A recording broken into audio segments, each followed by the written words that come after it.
విద్యుత్ ఛార్జీల పెంపును నిరసిస్తూ వైసీపీ శ్రేణులు కుప్పంలో నిరసన ర్యాలీ చేపట్టారు. కుప్పం డెస్కో కార్యాలయం ఎదుట నిరసన తెలియజేసి వేస్కో ఎండీకి వినతి పత్రం అందజేసేందుకు వెళ్లిన వైసీపీ శ్రేణులను రెస్క్ కార్యాలయం వైపు వెళ్లకుండా పోలీసులు అడ్డుకున్నారు. దీంతో పోలీసులతో వైసీపీ నేతలు వాగ్వాదానికి దిగారు.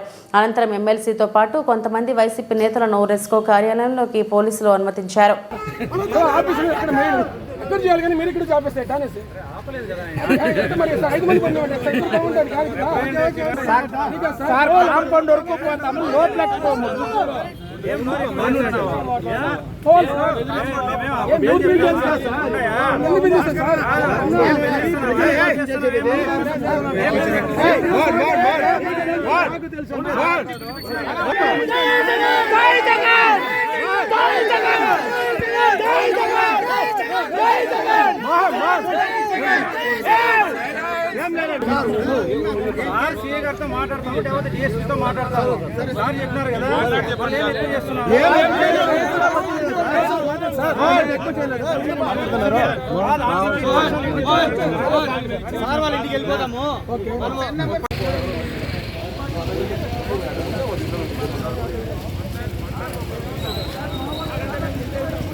ఉంది సార్.